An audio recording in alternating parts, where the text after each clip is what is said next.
What's up, everybody? Happy Monday to you. Welcome to episode 27 of Stir Crazy, where we sit around and talk real shit about the news, of course, being brought to you by the Real News Network. I'm your host, Kim Brown. Coming up on today's program, you guys ready to reopen yet or nah? Well, Texas is one of those places that has reopened. Of course, the day that they had their largest spike of deaths from coronavirus, the following day is when they decide to open up shops. Gang, are you afraid that these people are going to throw you out here in the streets to be exposed to this coronavirus with not enough testing and no vaccine in place? Well, it is definitely marching towards that direction, and we know who is on the front lines of that.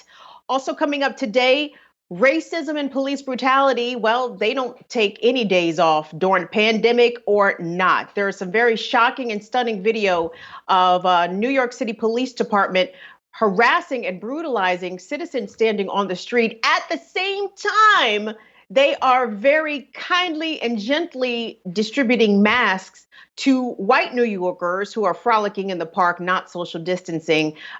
What's up with how, I guess you could say, I mean, this is America, so racism doesn't take any days off for that. Of course, we can always expect that to happen. But why, in the midst of a pandemic, do police insist on still harassing and bothering people? And speaking of harassment, I'm sure you've heard the story out in Georgia about a young man who was out jogging, shot and killed by two white men who have connections to the local district attorney's office. There have been no charges brought. We're going to give you some details and bring you up to speed about that. But in the meantime, don't forget to like, don't forget to subscribe, hit all them buttons right there underneath the video. And now it's time to bring in our fantastic panel. I feel like I am auntie today, introducing y'all to my nephews. I want to introduce you to Taure Brown. He is a sociologist. He's coming to us from out of North Carolina. He's in the PhD program at North Carolina State University. And Tunde Ogunfolaju, he is the host of the Fade podcast.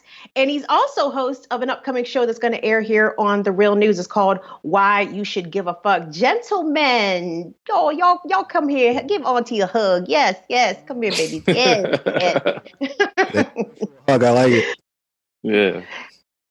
No, psych. Somebody called me Aunt Viv last week, and I had a real attitude. So no, don't call me Auntie today, gentlemen. Dang, see now y'all laughing too hard. I know. I got the light skinned Aunt Viv struggle fro going on right now. I had to throw off the shackles. I can see it. I can see the Aunt Viv. Dog. I'm so Aunt Viv right now. Light skinned Aunt Viv, not even cool Aunt Viv. But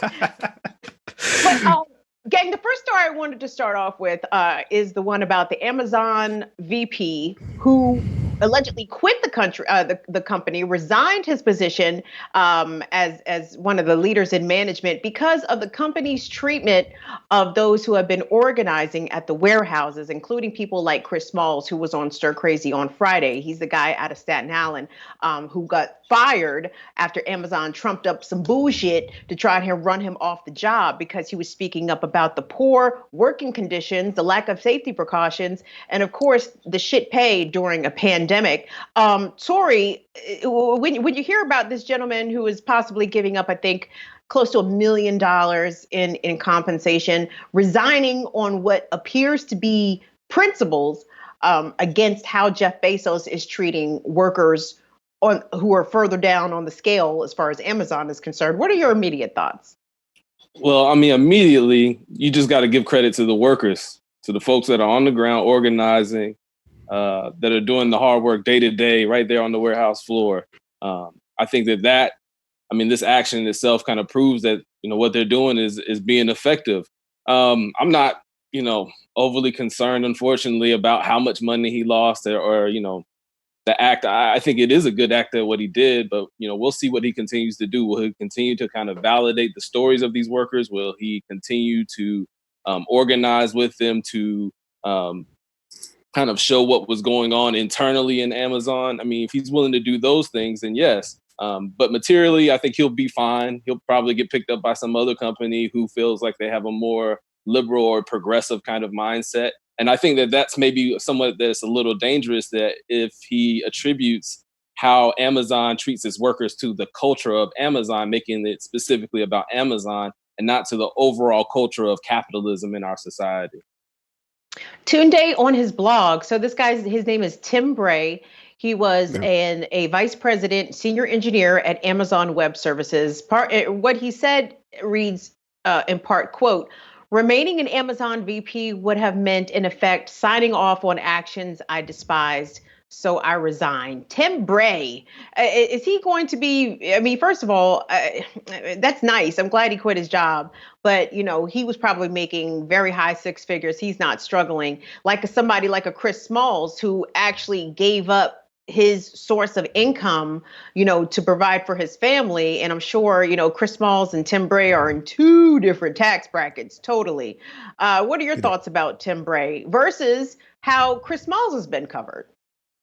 Yeah, I mean, I think that, you know, what Tim Bray did, it was commendable, but at the same time, I think it kind of annoys me a little that his story is essentially looked at as, oh my gosh, you know, look what he did. It's so brave, you know. But you know, you're right to bring up the fact that him and Chris Smalls are clearly in two different tax brackets, which means that the consequences to them quitting their jobs or getting fired, as in Chris Smalls' situation, they're two completely different things, you know. And yet, you know, all around we're praising, you know, Tim Bray, which again, he did something commendable, but at the same time, you know, you can only look at that within a certain window in terms of what it actually genuinely means to the greater sort of movement. I want to read something that he wrote in that blog post.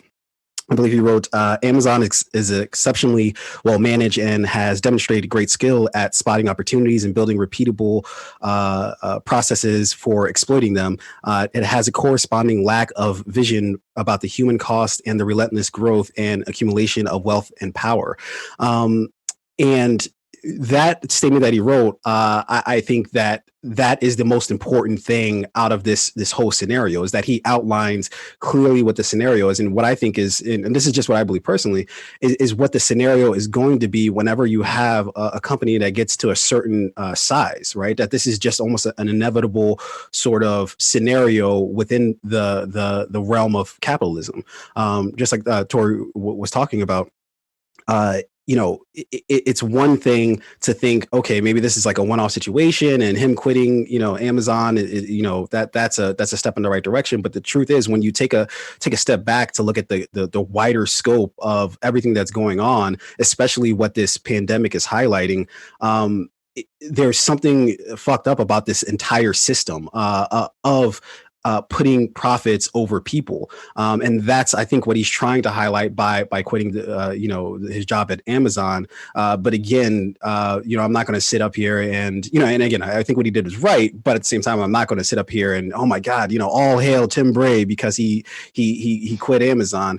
He'll be just fine. You know, he won't be standing in any food lines anytime soon. He'll find another job pretty quickly, I'm sure. So, you know, it's a good look, but at the same time, you know, there's still a tremendous amount of work to be done, and still stories to still highlight, you know, other than his.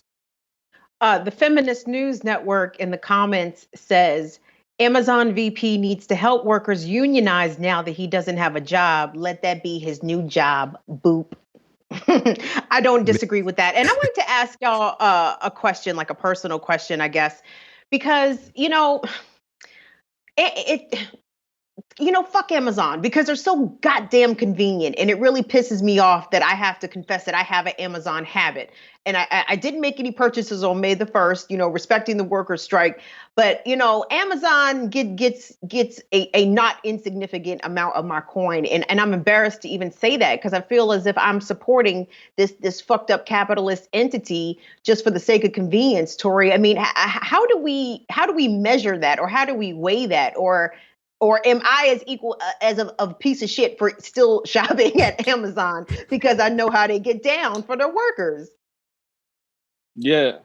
I mean, I think we all live with the contradiction of, you know, living and existing in a capitalist society, and how we get our goods are going through this kind of system that we know, I mean, pretty much robs people of their labor and destroys the earth and all the other terrible things that we go with it.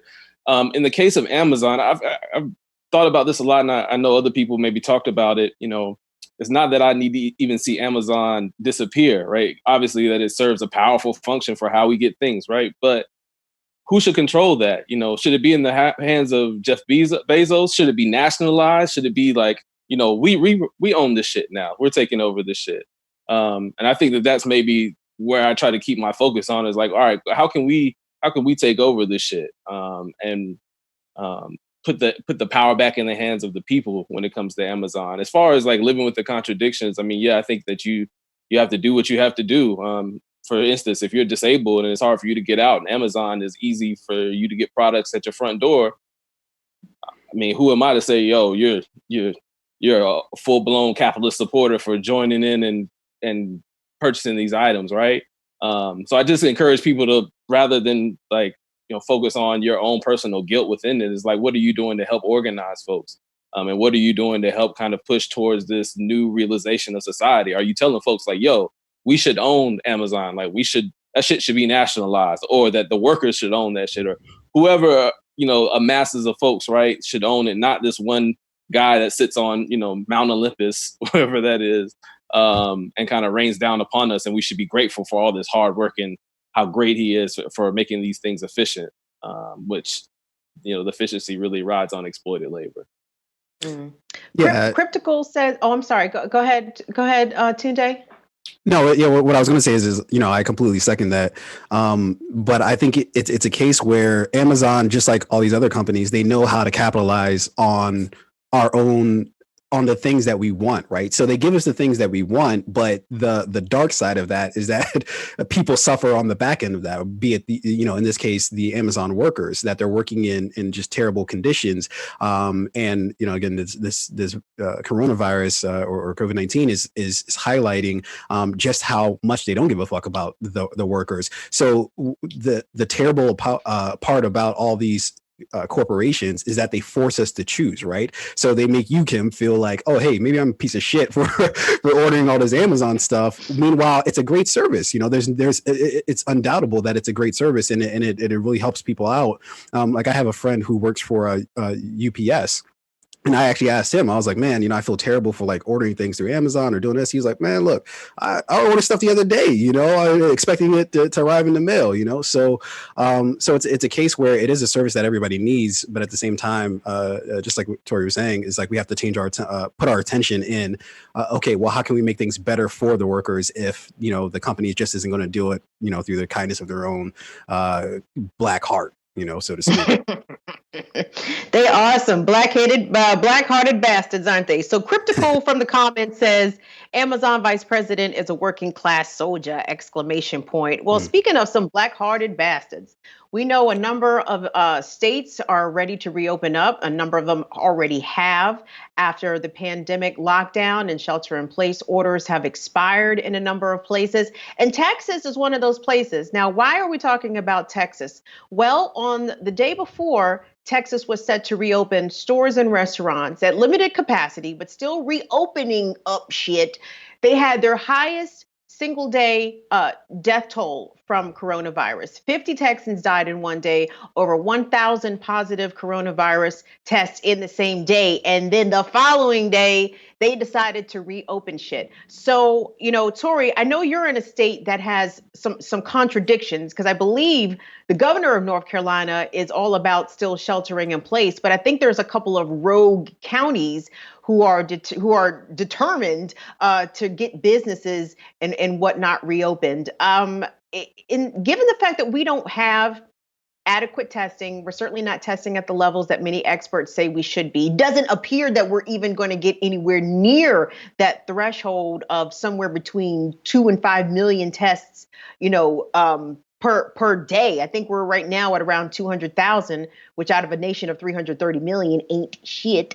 But the fact that lawmakers are showing, a disregard for the health guidelines that even the federal government has set forth, a minimum 14-day of consecutive coronavirus infection decline, which no state has met that threshold, and yet these folks are reopening. What's your take? Well, I think for one is that, I mean, you take a state like North Carolina, you have Roy Cooper, who is a Democrat, but I mean, America's a right-wing country, but if you're looking at North Carolina, we have a more conservative, quote unquote, population. So it's very tenuous. I think that a lot of people are mistaking the folks that are outside, and I think we're going to talk maybe a little bit later about these rallies and protests and stuff like that. But the political power of this kind of class of white folks who aren't, the Jeff Bezos, but they do own, several restaurants or maybe a local bowling alley, a few hair salons, kind of like your local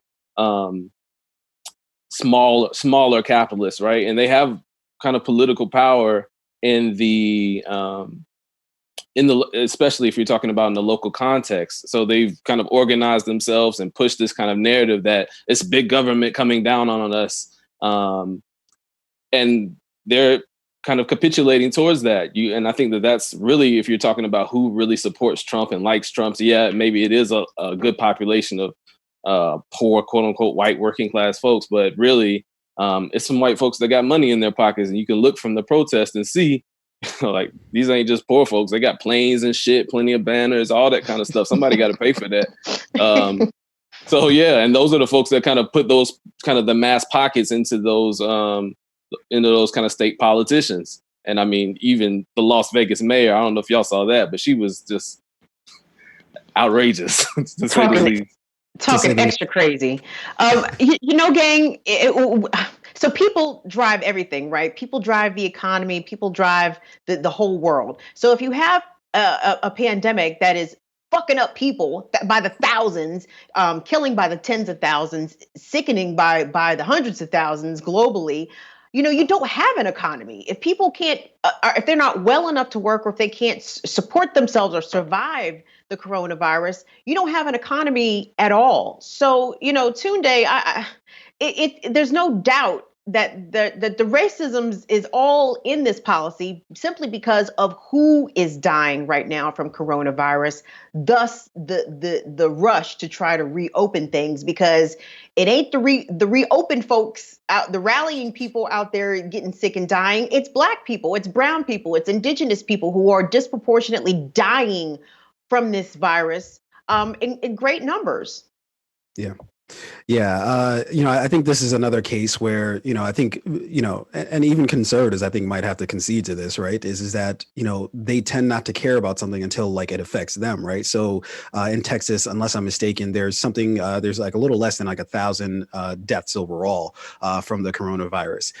So they're looking at that like, if we have a state full of 26 million people, I'm liking those numbers a little bit, even though it sucks for those people who died. But if we're running the numbers, that looks all right by me. But what they're doing is they're being incredibly short-sighted, right? They're not looking at the risk that they take if they should reopen the state without having protocols in place, without waiting until they get additional testing. Like, so for instance, Greg Abbott, the governor, he promised that, we'll open things back up, once we get adequate testing and do all this stuff. Right now, they're getting about, I think they're doing about 15,000 tests per day. When he essentially promised that they would be doing about 25,000 tests per day. So there's the very basic logic of, well, if you're not testing everybody and you're looking at some of these positive results, like the more we test people, the more that we see that the infection rate isn't as high as it was at the beginning. Well, it would stand to reason that you have to have more testing in order to see if that actually bears true, that you can't tell right now based off of what you're doing if the state is ready to reopen. And then what happens, I've never really understood this, is you're talking about reopening, but what happens if you reopen and then you have a relapse, right? Like there's all of a sudden a spike in coronavirus cases. Well, idiot, like the next time that you try to go ahead and reopen the state, nobody's going to fucking listen to you. And then you're in a real fucking disaster. When everything is actually okay, now you're trying to reopen it, but everybody's remembering the last time you said that and it damn sure wasn't. So even for their own reasons, I'm not quite sure why they're so. I understand that, you need business and you need the economy to open back up because, you just need things to start flowing. I get that. But also just for your own purposes, for your own self-preservation, why not wait until everything is actually clear to, till you reopen things. So yeah, I think this is incredibly short-sighted, and you're right, Kim, that it is because this is affecting a lot of people of color and a lot of people who are poor disproportionately. Why they're kind of just like, fuck it, we'll do it anyways. This is the same state that the lieutenant governor, I think it was Dan Patrick is his name, where he basically was like, yeah, you know what? I mean, okay, if you're old and you die, I mean, it is what it is. I mean, we got some business to move. Fuck it. And then he said famously, I think it was something like, this isn't more important than living, or the economy is more important than living, or some shit like that. And it's just like, yeah, okay, yeah, this checks out. This is the exact move that we'd expect from them. A kind of savage, a kind of ruthless, kind of I don't give a fuck about you sort of way of approaching things. Yeah, this falls in line with exactly what we would expect from especially a GOP-led Texas state. So, gang, in addition to what I just told you about Texas, according to the Texas Tribune, Carnival Cruises is planning on launching not one, not two, but 3 cruises from the port of Galveston this August. Now, I don't know about y'all, but I have a feeling that a lot of Americans, if this is an international cruise, are going to be denied entry of port when they get to whatever, port call that they happen to land at, because America's not doing a good job at containing this coronavirus, and the rest of the world is watching us. So I think that the same way that we have travel restrictions coming from China, right now coming from Europe, and in advance, even before all of that, the Muslim travel ban President Trump instituted, I think Americans who are looking to travel abroad this summer and in the fall and winter are going to find similar travel restrictions put on us should we try to travel places, because again, we're not doing a very good job here, and there's a lot of people who are out here heralding us not doing a good job because of the reopen rallies that still were out in force this weekend all across the country. Let's take a look at what was happening in California, Dwayne. This is going to be at California. Yep. California. There they go. This is out in Sacramento, outside of the California state capitol. As you see, make Cali free again, bitch, as if California wasn't always free for the people from the Caucasus Mountains. Yes, indeed. And look at all those American flags. I don't see a whole lot of masks. I damn sure don't see no social distancing. But you know what else I don't see, fellas? I don't see the police. Do y'all see the police out there messing with them people? And one. Yeah. I think that this, at a certain point, you've just got to like stop to think, like, are we living in just like a massive like parody of what life should be? Because if I'm not mistaken, and again, anybody can correct me if I'm wrong, but when the pandemic first sort of like everybody realized that, okay, this is some real shit here, weren't there cruise ships that were actually stuck out on the water that yes. Let return? They still stuck. There's some babies out there on the water right now, Tunde. They're not letting them in. Y'all can't come in. Y'all got the Rona. Stay your asses out there in the ocean. Shit. Sorry. This doesn't make any sense to me. I fundamentally don't understand. Now, the one good thing that I kind of saw about this, or maybe not even good thing, but just like Jesus, like I thank God that at least this is something, is that they said they weren't doing this until August, right? Because when I first was reading it, I thought, oh God, are they planning like next month to send these cruise ships out? Because in my mind, I was like, they definitely would, wouldn't they? They would be, well within the realm of where they think to like, oh yeah, like we need business to open up. So yeah, let's go ahead and send the cruise ships back out there so we can have all these people on the water, and then somebody's going to eventually have COVID on the ship, and then the ship's not going to be able to come back to port. It's fine. It's cool. It'll work out. It'll work out in the end. So yeah, I don't know. It's the only way I can respond to this is, all right, cool. Yeah, that's stupid. Go ahead, Tori. What's your take? Because I know that you undoubtedly you've seen these rallies and these protests are all around the country. I know I don't even know that there was some in North Carolina, but I know there was some in North Carolina. Oh yeah. Oh yeah. I mean, the privilege to rally and protest, all the constitutional rights are on display out there for white Americans who are determined to have this country and this economy reopened.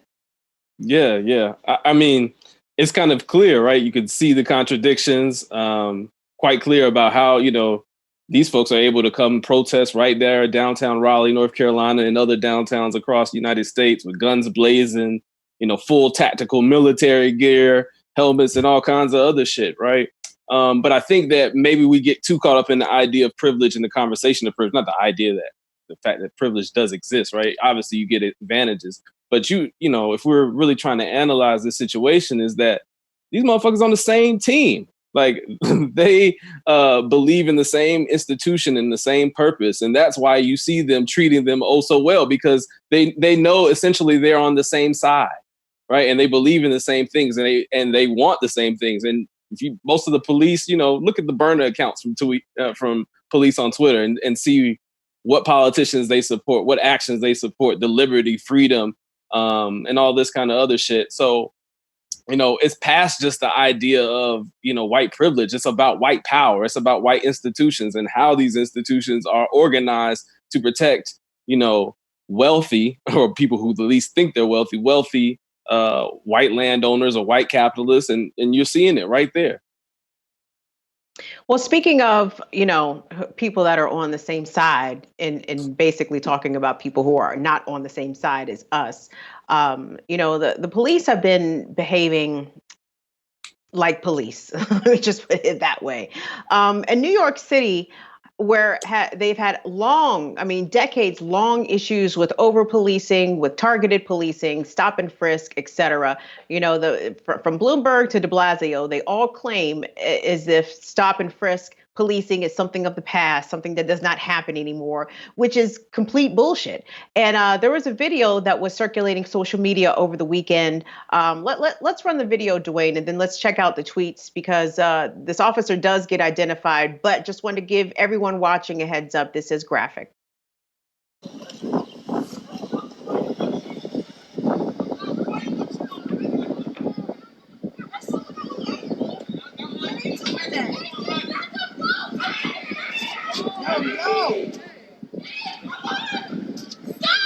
Nah, y'all going to jail.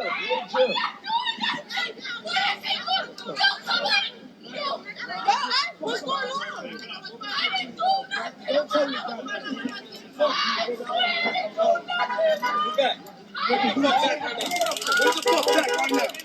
Move the fuck back. Move the fuck back. What you flexing for? Don't flex. You lost no taser. Look. He ain't even do nothing. He's home. He ain't even do nothing. He ain't even do nothing. Look. He ain't even do nothing. He ain't even do nothing. He pussy. That nigga's pussy. That nigga's pussy. That's why y'all getting I got all that. I got all that. He got all that. He got all that. That's right. Turn the fucking shit up.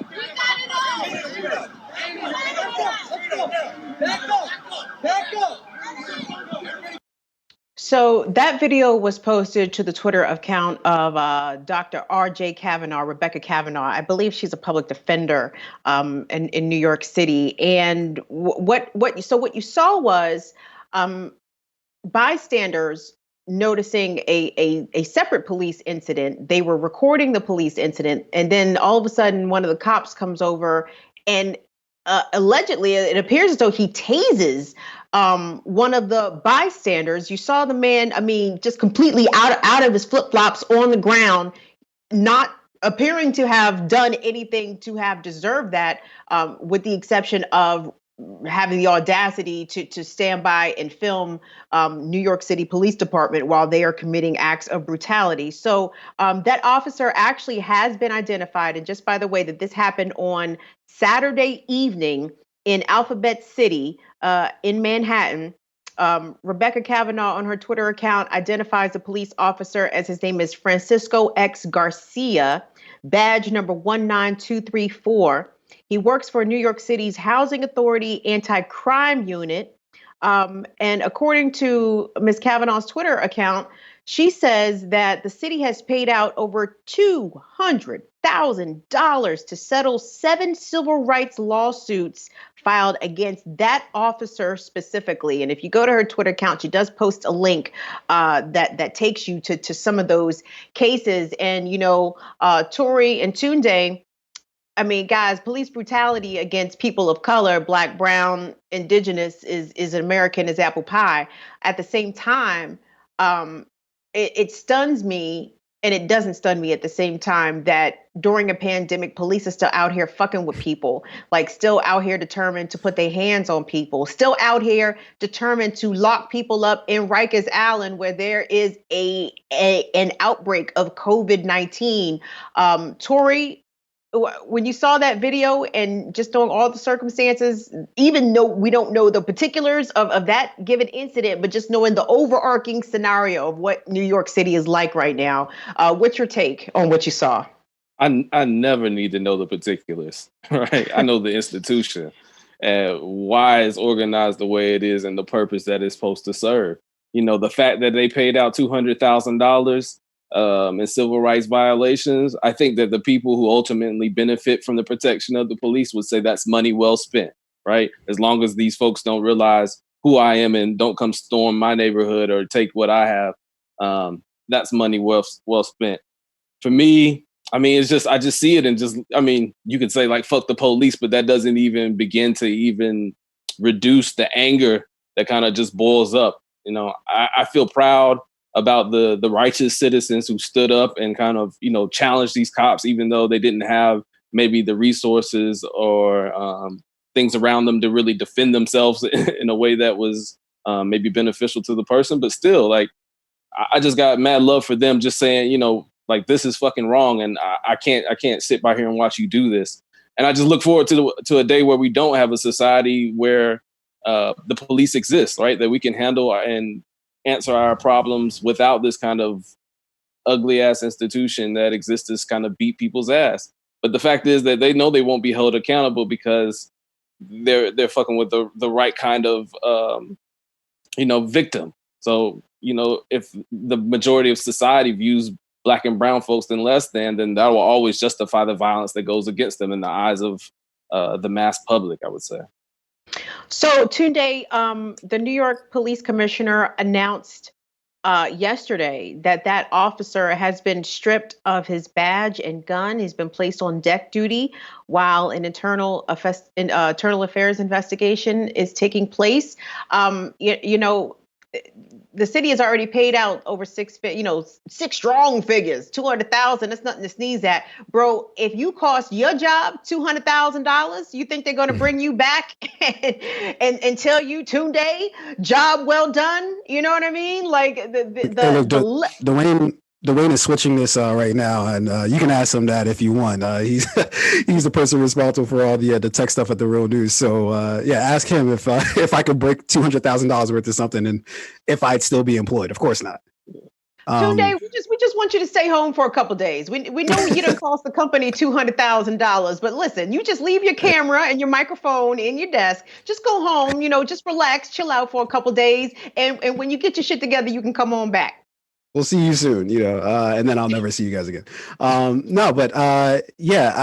think that, there's two things that kind of stand out to me about, seeing that video. For one, and this is a stupid thing to even point out, but why was the one cop who was, I forget if we watched to the end of that video, but the one cop who comes over at the end, he was wearing a mask.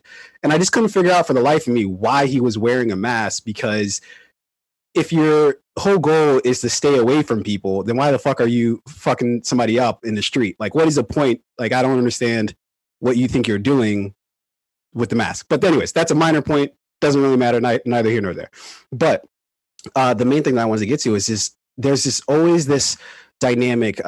It's been my belief that, whether you're talking about the police or really anybody who's given any sort of power or authority, there's going to be a situation where they're going to want to abuse it, right? So if you look at that video again, you have him walking up to the kid, basically saying, "Oh yeah, you trying to flex? You want to flex on me, and it's basically just him basically just saying, "Oh, like, what's up? You want to go? Like, let's do it, But he's a fucking cop. It's like, if you're looking at the power dynamic in that case, like, why do you feel like you need to puff out your chest, that you need to act like, oh yeah, you better listen to me, or every single word that I say, or I'm gonna do exactly that. He's fighting him like this is like the fucking like WWE, again, it's my belief that if you hand any power to somebody, there's a strong likelihood, if there's no clear oversight over him, and we can see there's no real oversight here because they paid $200,000 to settle the lawsuits against this particular officer. So they have a habit of clearly protecting their own, right? So it is true that unless we try to deal with the underlying issues that continue to have this exist in our society, then we're going to see this all the time. Then this reminds me of like when the Catholic Church, there are all these priests that got in trouble for the Catholic Church for things that they were doing with children, and instead of getting rid of the actual priest, they just moved them around to like different places, and until the noise around them subsided, and then it was just back to business as usual, which is essentially like what it seems like they're doing with this case, where oh, he's on desk duty until pending an investigation. It's like, what investigation? Like, we have the video, we see it, like it's there. I'm pretty sure his total interaction with that, the kid that he slammed on the ground, the total interaction was caught on tape. Like, I'm sure there was nothing like, it's not like the kid like threw something at him beforehand, or like, he was calling his mom, and telling me, hey, fuck your mom, like, no, like that was their whole interaction, and that's the result of it. That's what he did. So what exactly is there to look at? Why put him on desk duty? Just like you were saying, Kim, like, he should be gone. Like, there shouldn't really even be a question about this, but he's a cop, so they protect their own. So this is where we stand. Well, the New York City Police Officers Union is amongst one of the strongest in the country, and they wield a lot of power in that city. And Taure, the cop appears to be of Latino descent, and all I could hear in my head as I'm watching that interaction was KRS-One's Black Cop, right?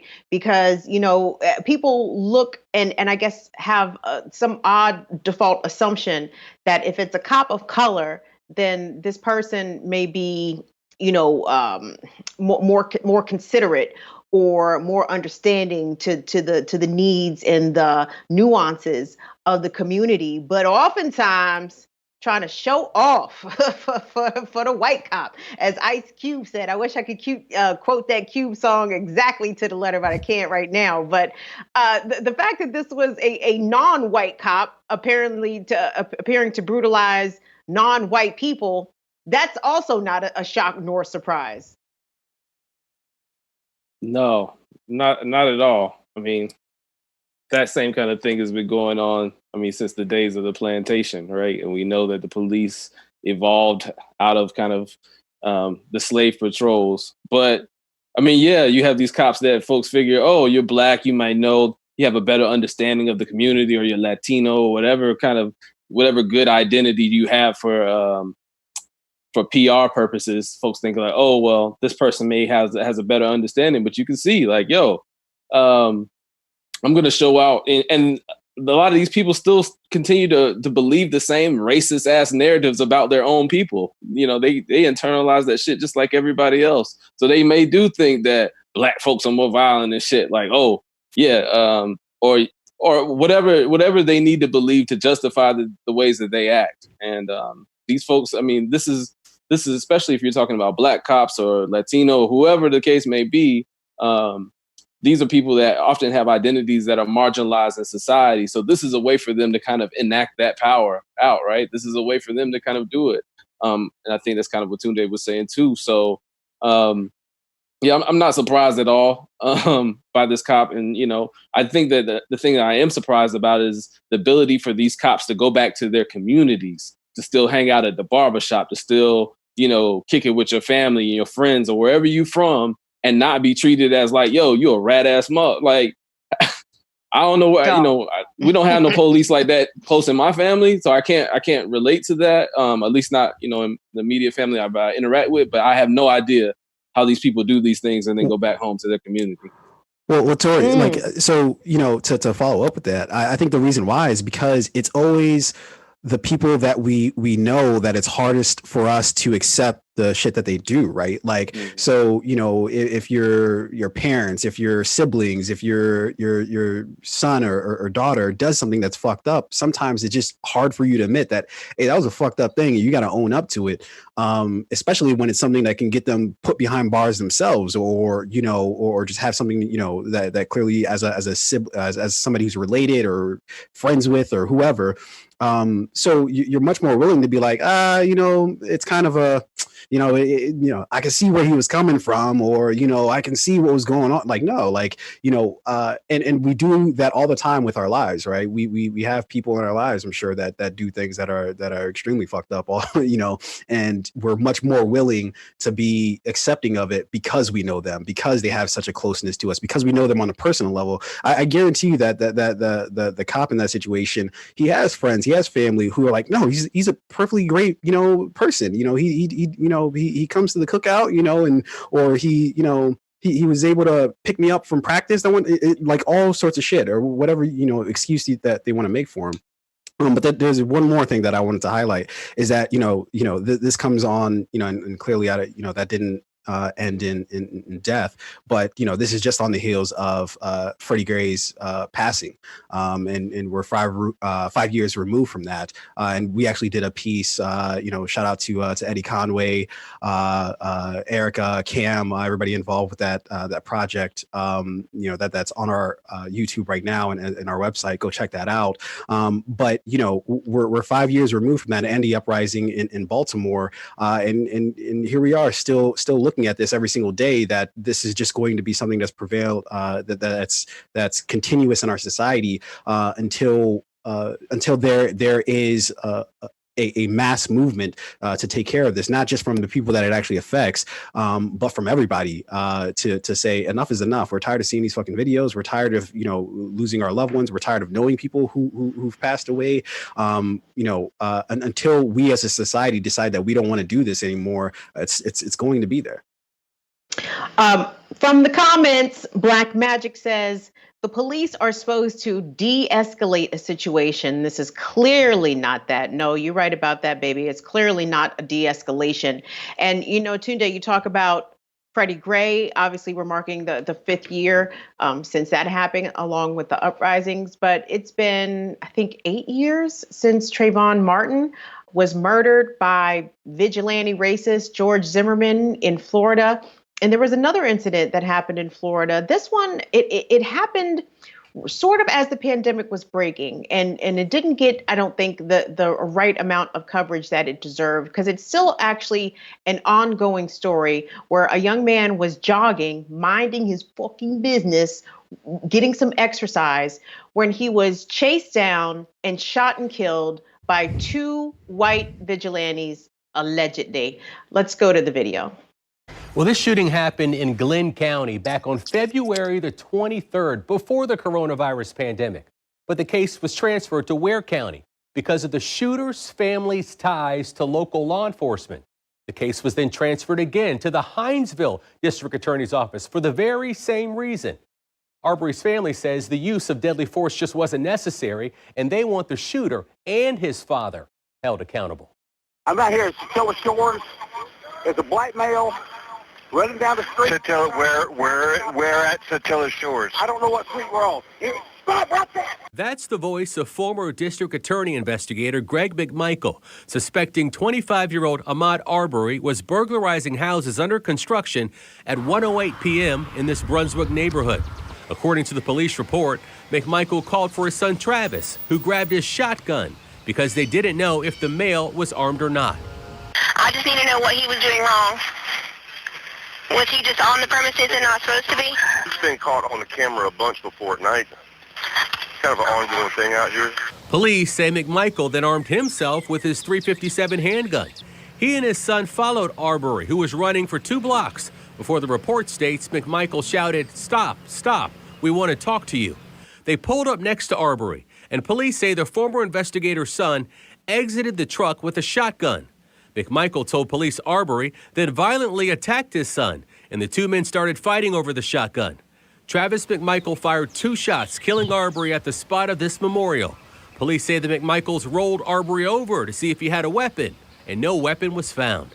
Arbery's former football coach suspects it was a case of mistaken identity.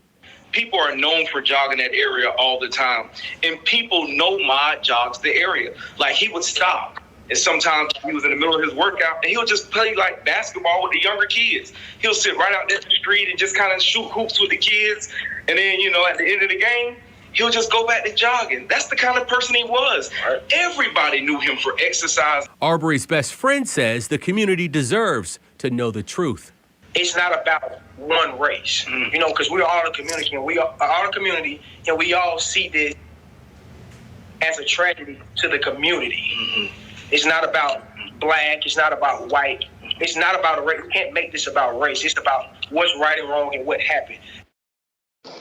So that report aired on News 4 Jacksonville, and Tunde and Taure, when I hear that young man's friends and family talk about how his murder was a loss for the community, I agree with that. But when I hear the guy say that he doesn't think that this was about race, this was not about black or white, that is such a naive and delusional position. And with respect to his loss of his friend, please don't think if that was 25-year-old Josh going for a jog in the neighborhood, 2 people would not have gotten out of a truck armed with a shotgun and a .357 to ask Josh what was he doing. But they had all the questions for Ahmaud. They didn't know Ahmaud. They got out of the car armed to the teeth, trying to ask Ahmaud to show his papers to prove that he was justified in being where he was.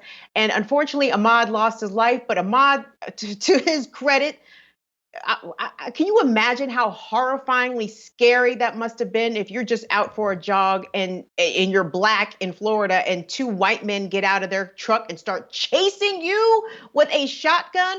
What are you supposed to do? He fought for his life, and he needs to be remembered and praised as a hero, just like Trayvon Martin did.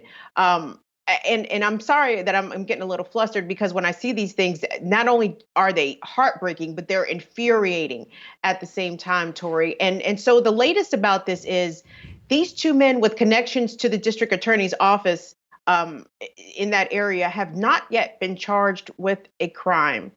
It is not the first time that we've seen this. It's certainly not the last. But what is your take about what happened to Ahmaud?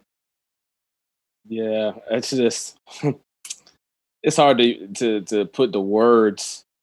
I mean, the sheer brutality of it, just how inhumane he was treated, and just knowing that the struggle, like to have to struggle for accountability. That anybody else, if you just run up on somebody, hop out in the car and shoot them down, if you black, for sure, your ass is going to jail. So it's just it's infuriating that we live in a society where these things happen, that these people could even have these beliefs and this position towards us, that he wasn't able to survive. All of these kind of things just kind of breaks my heart. But you can see how this kind of having the connections to the district attorney. So you have the complexion for the protection, but then you also have the connections that also provide you with extra protection. And hopefully that, by uplifting this kind of case, you can bring some form of justice, but there's none really. When I even think back, we were talking about Trayvon Martin. When I think back to Trayvon Martin, that was the last time that I held any faith that the justice system, the so-called justice system, would provide quote unquote justice. So now I just kind of put my energy towards, what can we do now to kind of move towards changing and ending the things that cause this, right? And what does that look like? And then also talking about, self-defense and other things, not that self-defense would have changed this situation at all, but just understanding that as you see these militia groups and other folks, grabbing guns and all this kind of stuff, are we prepared to defend ourselves if need be? And that's something I definitely think about all the time as well too. Yo, because like when we talk about Trayvon Martin and what happened to him, I think that was the last time like I actually like wept about one of these kinds of cases. I mean, like wept, like sobbed because I was so heartbroken for his parents to have to experience their child being murdered and then to experience their child's murderer going free. And then it was all falling like dominoes after that. It was Tamir Rice, and then it was, John Crawford, and then it was Mike Brown, and then it was Freddie Gray, and it was, Rakia Boyd, and all these other people, Sandra Bland, like this fucks with black people. You know what I mean? Like you don't even have to know these people personally to see yourself in a similar situation, like see yourself in that, right? You could just be out minding your business, jogging, and then for someone to come up to you and accost you who's armed and then murder you, try to take your life. I mean, that is a terrifying experience that I think black people in America and I'm sure Native people and Latino people feel on a daily basis in this nation, Tunde. But Jesus Christ, I mean, if something happened to you, are you gonna get justice? Is your family gonna be able to get justice for you? You know what I mean? Like this is the kinds of questions that we ask ourselves every single day. Yeah. I remember having, and there's two specific things, I'd want to touch on. I myself, I was jogging just today even, and I've been, ever since we started quarantine, just trying to make sure, all right, maybe, I don't want to get too sloppy, for when quarantine ends. So, I jog around my neighborhood, and I'm not going to lie to you, like even, in the neighborhood we live in, I'm in Baltimore, and it's a relatively sort of mixed area that I'm in, but I still try to be cognizant of, okay, like my outfit that I'm wearing, like, is it bright? Am I wearing this? And will people know that, oh, he's just jogging. He's not looking to rob me. He's not looking, he didn't just come from, robbing a house or anything like that. Or I have to think about all these things before I go running. And in any other sort of like, rational society, that would be insane for a person not to, be able to leave their house and go for something as simple as a jog without having to worry about hell, like maybe somebody might shoot me, if they perceive me as the wrong kind of threat, or a threat at all. And the other thing that I'd like to say is so I had a conversation with some friends of mine that I had and before we started the Stir Crazy, we were talking about this a little bit, but this conversation that I had with some friends that I hadn't talked to for a while was about this whole idea of, okay, well, how can we, as a Black community, like how can we get to a better place than a better standing than we're at now. And the only way I think to do it, and it's nothing new that I'm saying here, but it's through empathy. Because just like you were saying, Kim, imagine you're just going out for a run, you're walking outside, you're doing whatever it is you usually do, right? And then all of a sudden somebody hops out of a truck with a shotgun. What? Like, why? What like, what's going on here? And then on top of that, they're saying, oh, he ran. If you're holding some guns, like, what do you think I want to do? Just stand there and be like, oh man, this is wild, like, of course you're going to run, if you see some people with guns pointing at you, but hold on. Did he run though, Tunde? Because what I got out of the news report was he started to fight with the guy, the man's son who had the shotgun. And then the father shot him with the .357 Magnum. I mean, I thought that was like, to me, like Ahmaud ran up on the dude with the shotgun, which again, such bravery in the face of sheer terror. You know what I mean? If the report is accurate, but go ahead, finish your point.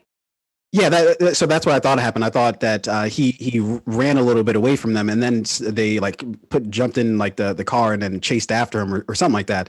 But maybe I'm wrong about that. But even if I am, okay, somebody is in a car with a shotgun. Like, how do you think somebody's going to react to that? As if, oh, like struggling with you with the shotgun. Of course I am, because I'm trying to preserve my life, because I see you as a threat. You're the one with the gun. And then, they said that they turned his body over and that they didn't find a gun, as if like it was like a foregone conclusion that they were automatically going to find a gun in the first place. And it's a crazy scenario, and clearly it happens too often, in our society, and it does, just like Tori was talking about, it does take roots in the history of America, and this is nothing new to America. But it's a shame. And what I would ask is that for whoever out there might be watching who's saying maybe he could have done something different, maybe he could. Okay, put yourself in his shoes. Put yourself in that scenario of just going about your business, walking around.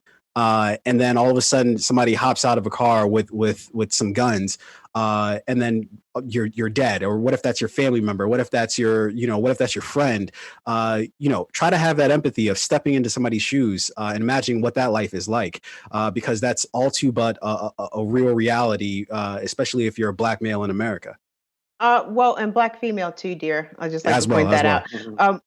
out. So in the comments, Paul X BSOG says, "How do we teach away the lies of division, fear, and hate?" Well, sort of echoing off what Tunde said, you in order to have empathy, you have to see somebody else as a person, as a human. And I think far too often people who are non-white, non-heterosexual, gender conforming, these people are seen as other by the majority who holds power.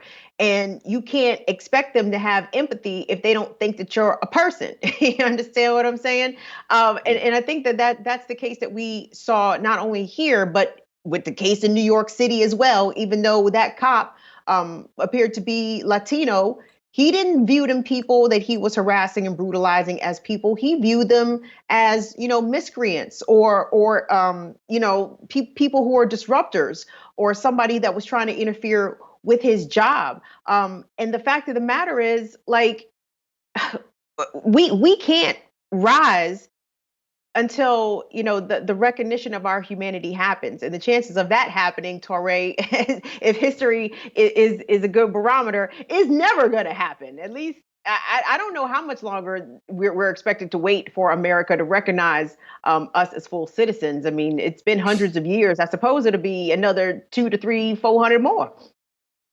No, I mean, the way my politics are set up is that as long as the existence of the United States, as long as this idea, what this thing is, exists, then there won't be any kind of freedom for folks. This is a settler colonial state that was set up on stolen land. But maybe that's too far gone for some people. But I just wanted to touch on the point of empathy. I do think that empathy is powerful and that it moves people when you do see stories and stuff like that. But if we're talking about trying to get masses of folks to move in a certain way, I don't really push towards empathy. I push towards, I guess, getting people to recognize where they are in relation to the problem. And if they can see kind of their position to the problem and how they either contribute to the problem or even affected by the problem, then they're more willing to change. And maybe is that to say that, human beings are more self-centered or something like that? I don't really know the philosophical underpinnings of it. It's just that I try to appeal to folks that recognize that look at how all of this shit is set up, and look how you got caught up in it, and what it has you doing, and what it has you supporting, what it has you believing. And if you can kind of get people to see that, then they want to adjust, because they recognize that they didn't necessarily make the conscious decision to become this monster. It was that it's a product of a socialization of a monstrous society.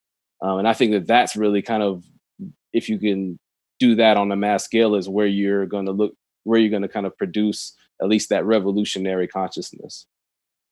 And in addition, gentlemen, my take on a lot of this is a lot of racism, a lot of homophobia, transphobia. I can't even talk. Transphobia. I'm so pissed. A lot of these things become out because people just don't know how to mind their fucking business, right? Like, you shouldn't give a shit what gay people or trans people or Muslim people are doing if you mind in your own business, right? Like, don't even concern yourself unless you see actual harm being done and you need to intercede in order to save someone's life or stop abuse. But other than that, mind your business. If you worry about you, you don't have time to sit around and be concerned about what the blacks are doing, or what the Muslims are doing, or what the gays are doing.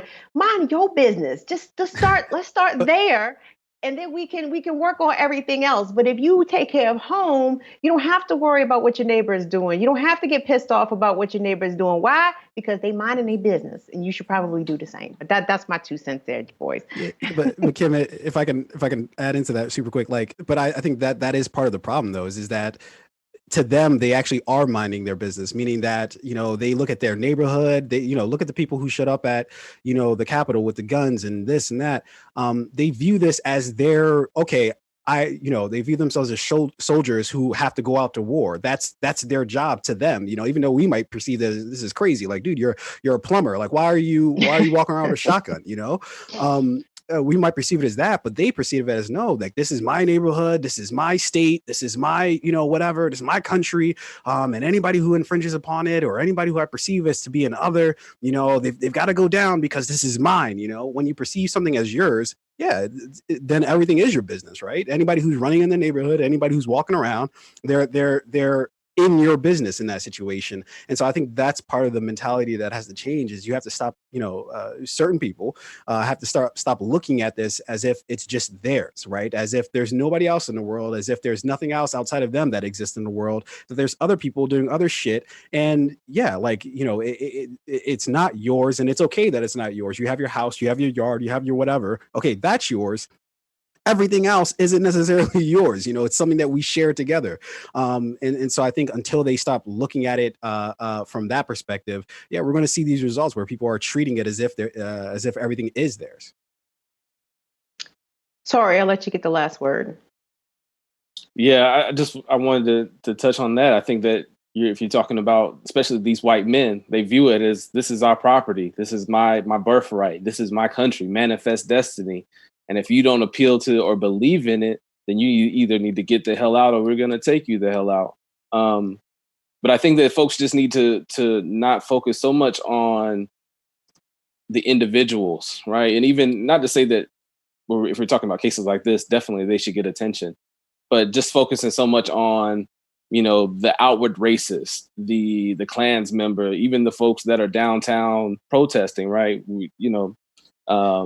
That they're just kind of products of a larger kind of factory that's going on. And you really need to look at who's owning that factory, right? Who's really benefiting from these kind of things. And that's where you find the true benefactors of white supremacy and capitalism. It's not Jim Bob the plumber, right? It's the owners of the multinational corporations. They're the ones that are doing fine throughout all these kind of crises. And these are the ones that are benefiting from these institutions being organized as they are. Well, gang, that's the hour. Whoa, I can't believe it. It went by fast, for sure. It did go by fast. Listen, everybody, I want to appreciate. I don't know where my brain is. I listen, where's my beer? I did drink. I did have one Red Stripe. Just one, because I'm a little lightweight when it comes to drinking. And apparently this shit has gone directly to my head. So let me see if I can collect my words together. Thank you all for watching another episode of Stir Crazy. We appreciate all your comments, all your chatter in the chat. Y'all always keep it live. I want to give a special thank you to our guest, Taure Brown, sociologist studying in the PhD program at NC State University, and my man Tunde Ogunfolaju, AHS. He is a Raider. Unfortunately, I'm so sorry for you, baby. Me and Tunde found out we went to the same high school. Our high school was trash. We're going to have a whole talk about how garbage our high school was. Shout out to Appleton High School in Columbia, Maryland. Garbage. T-Rash. Anyway, y'all, I'm your host, Kim Brown. We'll see you tomorrow for another episode of Stir Crazy. Have a great day, evening, tomorrow, all that. Thank you.